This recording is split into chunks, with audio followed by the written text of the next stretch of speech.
Warning, this video contains the following: graphic content, disturbing content, flashing lights, mature content. Viewer discretion is strongly advised.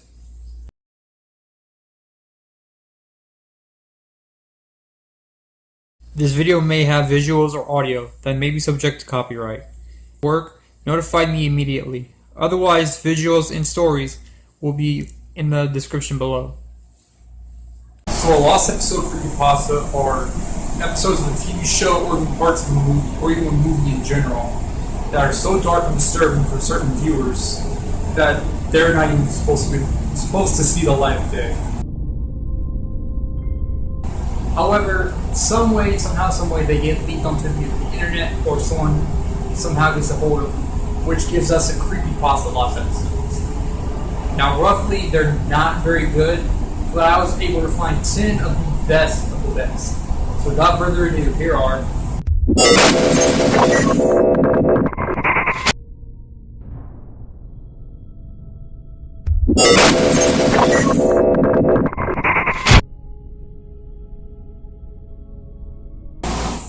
So basically, this one really isn't a lost episode.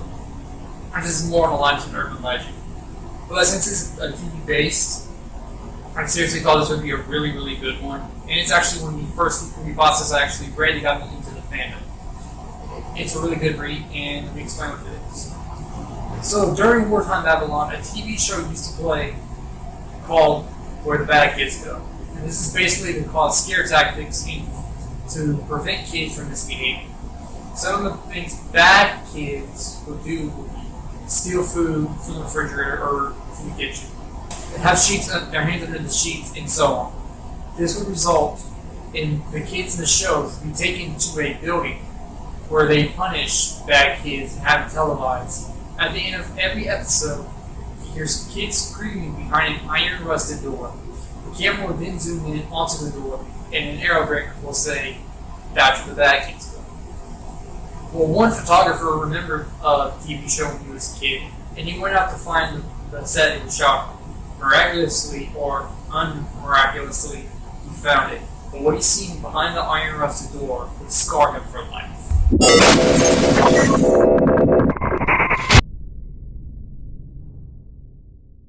Gregorys Room is about a pilot episode that was almost aired on a junior.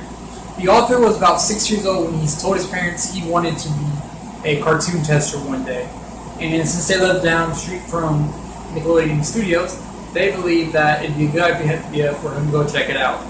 Well, Nickelodeon Studios at the time was actually allowing kids to get options to see some videos that have not been released yet as a way to see if the children would like it.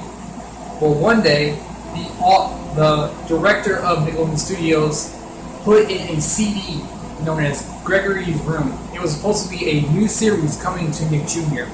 However, on this day, scarred not just many children that were there, but also many adults, which has a lot of people questioning what was going on in Nickelodeon Studios.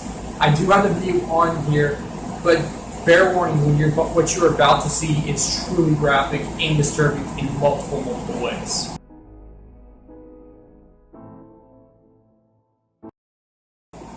He could not talk, he sat there in silence and walked off the stage.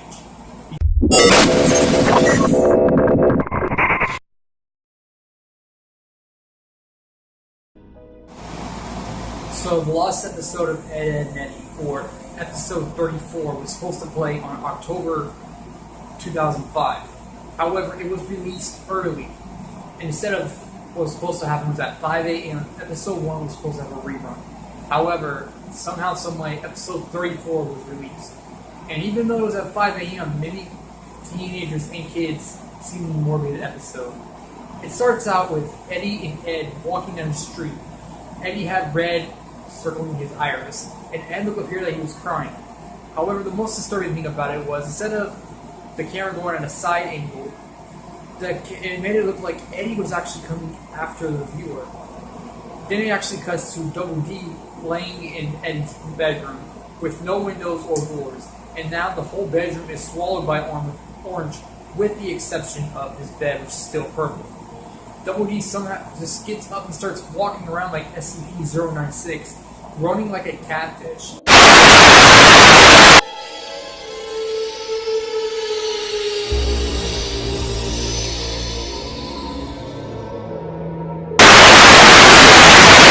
He is cut to a commercial. Then when he comes back, Jimmy is at some type of doctor with Sarah, probably the dentist, sitting there crying, telling Sarah, "It hurts, Sarah, it hurts." Then we get a clear shot of his face, where we can see his headgear is all bent up, his gums are ripped up as blood is coming out of his gums, and many of his teeth are missing. It's only getting the assumption that possibly Eddy and Ed beat up Jimmy, which would be the reason why Double D was hiding and Kevin ran over Eddy. However, it gets go on even worse when the dentist comes in and escorts Sarah out, and we then see that Jimmy is now a paraplegic because he now has no arms or legs. But it just gets even weirder after the next commercial break. If you want to finish seeing how the story ends, you can check it out on the Creepypasta Wikipedia page. There will be a link into the description of the story below.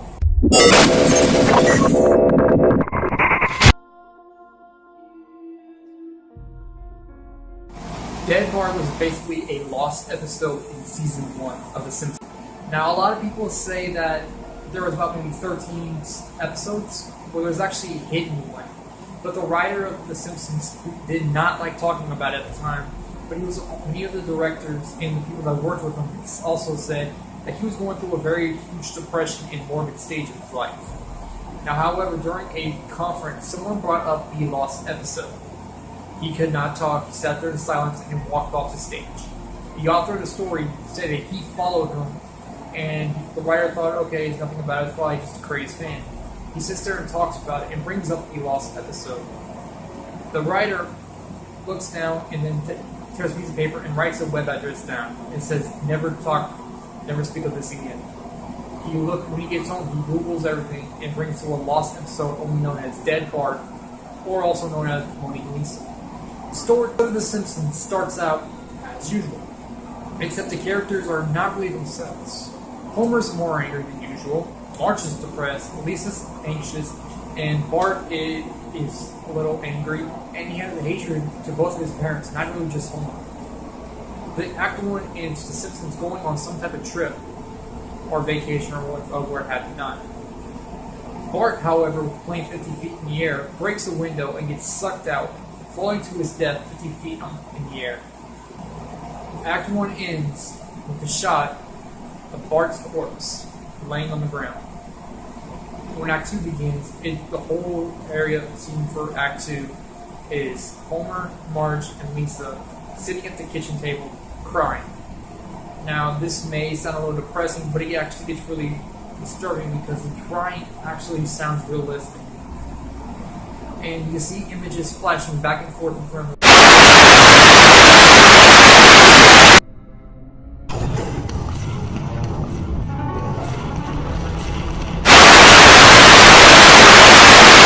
Act 2. When Act 3 comes up, it has a time card that says 1 year later. Homer, Marge, and Lisa are still sitting there crying. This time there's no signs of Maggie or pets either. They decide to go to Bart's grave, and when they get there, they begin crying again. And then the camera cuts to Bart's corpse, which is still laying in front of his tombstone. They stop crying, and the episode ends with Homer saying something, but everything is so distorted, and the volume of it was so low. But the episode ends zooming out, which you can see on the tombstones of celebrities that actually have died, such as Michael Jackson and others who died just recently when the story was uploaded, with their exact same dates of death on the tombstone. The scarier thing also is celebrities who didn't die yet had their names on the tombstone, and they had a date on them also. All the same.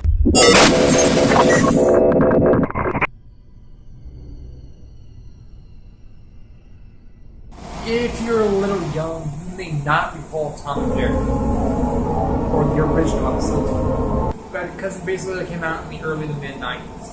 And Tom and Jerry was very famous for poor quality, but also a lot of disturbing things such as explosions, shotguns to the head, domestic violence, playing with knives, very, very violent bruises, animal cruelty, and just a lot of dark humor. So it would kind of surprise you about a lost episode of Tom and Jerry being on Creepypasta, right? Well, it actually gets worse than this. The original director of the cartoon, Gene Deitch, made 13 public Tom and Jerry episodes. However, he wanted out of his contract so bad, he basically did a career suicide thing and made a lost episode, which was really, really disturbing, known as Tom's Basement. And what happens is Tom is basically sleeping by the basement door when his owner, the aggressively meaning fat dude from the first season of Tom and Jerry, steps on his tail in a realistic manner, in a painful manner because Tom was sleeping. And his owner told him, do not go in the basement, whatever you do. Well, as Tom walks off, Jerry overhears it, and you see him pop out of his little mask. So what does good old Jerry do, because he's such a best friend of Tom? He starts agonizing Tom, get him to chase him to the basement. He does this 3 times, and every time he does, Tom's owner beats him. However, when Tom does get hurt in the cartoons, his injuries go away. This one, they never did. So by the time Jerry came around for the 4th time, Tom had a broken leg, blood was coming out of him, and he just had extreme bruises from head to toe. At this point, Tom is begging Jerry to just leave him alone. But Jerry gets Tom chased into the basement, and this time, Tom's owner is so furious, he just explodes. And Jerry finally feels pity for Tom and kills the owner. And they drag the body into the basement. But what happened? What was in the basement, you're wondering? That also kept secret? Don't you believe it?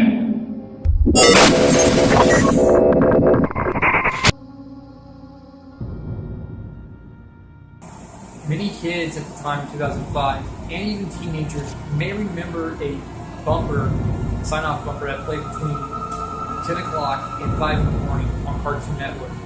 This bumper was known as the Dawn Experiment, and its purpose was to scare off children, letting them know kitty cartoons are over and it's time to either go to bed or change the channel. This would also play at 5 in the morning, because why not? This was actually a pretty interesting story because it reminded me of my childhood, and this is just scarier without it being a creepypasta. But this is what the original bumper sounded like.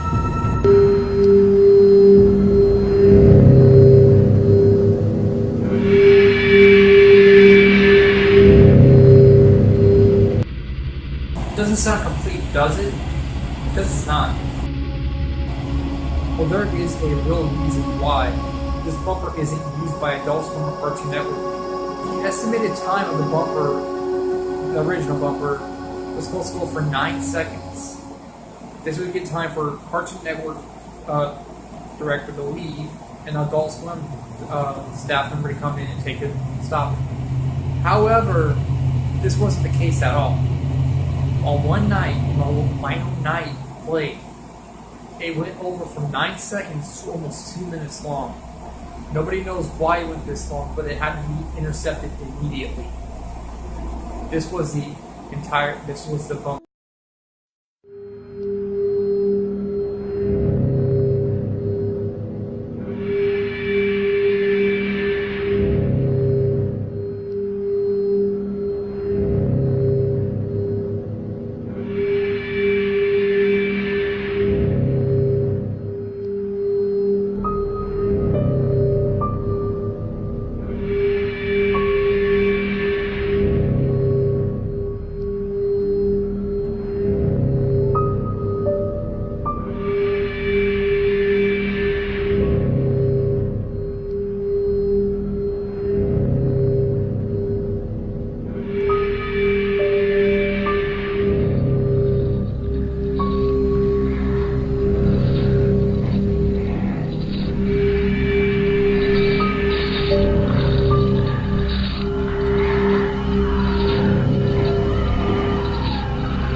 Only question our names. Where did Cartoon Network get this sound?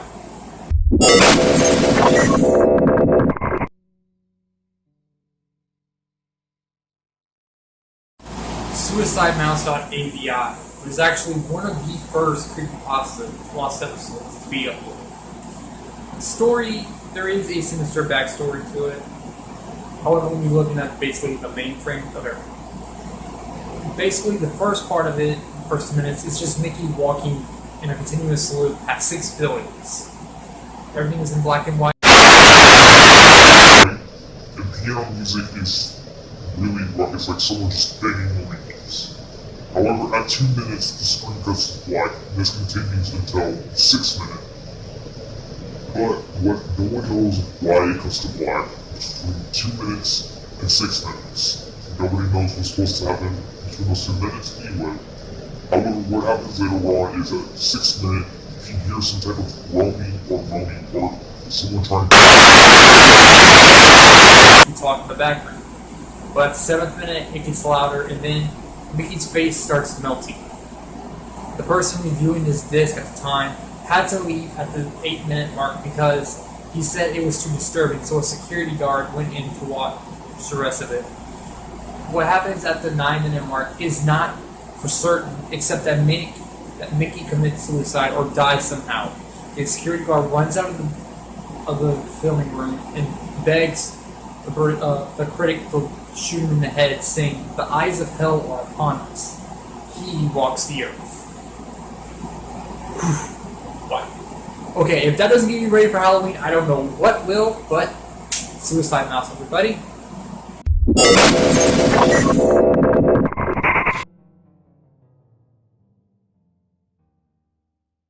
Okay, so this is also a really good read on this one. It is very long, but if you are interested in reading the full story, this one, as well as the other creepypastas, will be in the description. Basically about a teenager looking up a low-budget TV show he used to watch in 1999 on the outskirts of Ontario, Canada. The channel was called Channel 21, and he remembers it playing between 4 to 10 o'clock at night. And he remembers one show called Booby, where it was just a pair of hands dancing around, another one called Mr. Bear's Basement. Now, Booby, on an episode called Playing with Scissors, was actually when it started getting really, really morbid. And where it was basically Booby playing with scissors, starting to jab scissors into a smaller pair of hands. And in the background, you could hear muffling screams.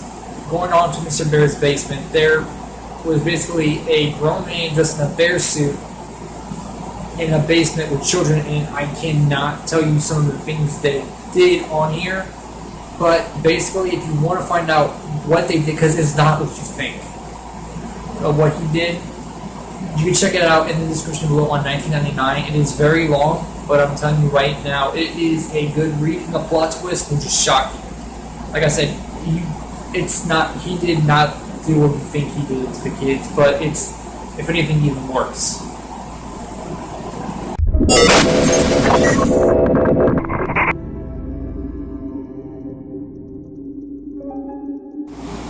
Of course, what lost episode would not be complete without this creepypasta?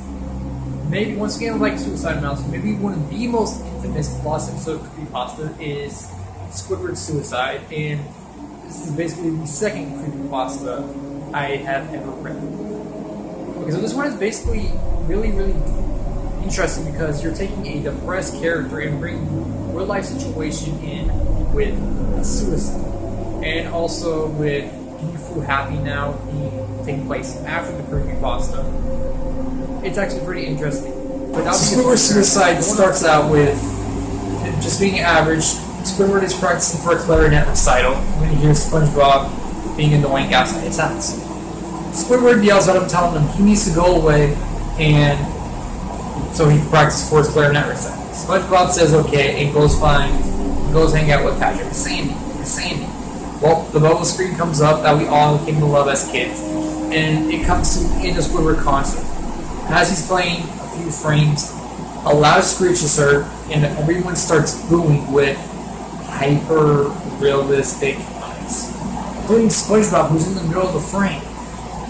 And their eyes are just like Eddy's eyes with red around the iris, and they just look extremely real. And the scene ends like that, and it goes to Squidward crying on the edge of his bed, with him crying, and we get a real quick shot of his face. Hyper realism eyes, with hyper realistic blood coming out of them, and images of children I am not supposed to say on YouTube because I really don't want to get a community guidelines show. This is also a really good read, and basically how it ends is Squidward hears a voice telling him to do it, and it basically ends with picking up a shotgun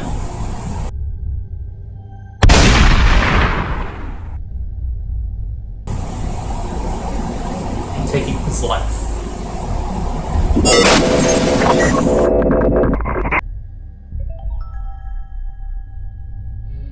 The godfather of creepypastas, and even maybe one of the top 10 creepypastas that are out there, is definitely, without a doubt, Cove. I mean, it does bring in, it's a good story even when the grammar is bad. It has a really good balance of gore, but also suspense, and a huge plot twist no one sees coming.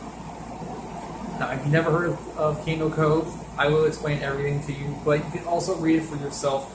So like I said, all the stories are in the description below.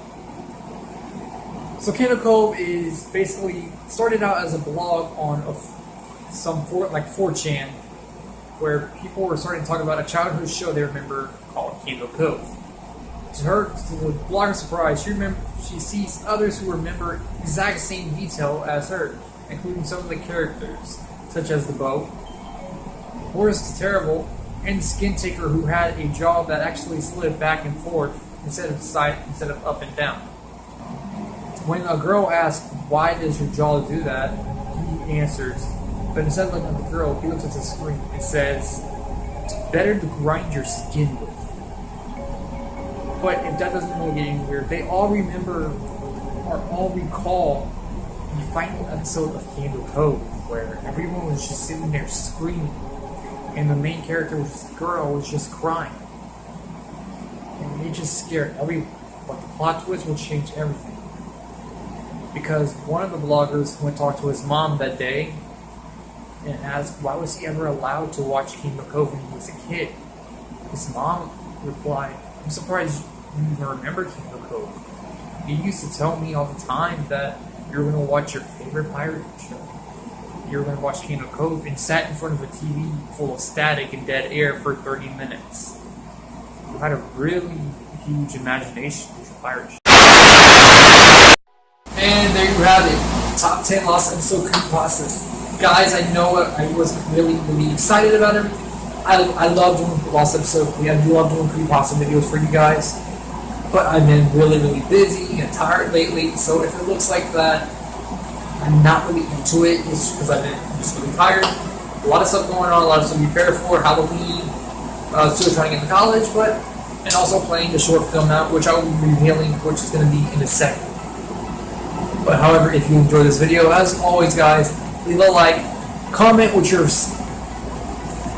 scariest video that is on here about the Creepypasta last episode, and just tell me, hey, if you liked it, just tell me, hey, good job, and also subscribe if you haven't yet to WrestleMania. Now, I will be doing the next Creepypasta video will be top 5 experiment Creepypastas. Now, those will be more in the lines of more gore and graphic, but those are also more interesting than Lost Episode, and in my opinion, video game Creepypastas, which will be actually coming in around the end of October, and the short film that's going to be debuting on Halloween Day. I'll be getting more information on that when it gets closer, but now it's time to reveal what Creepypasta will be played on Halloween night.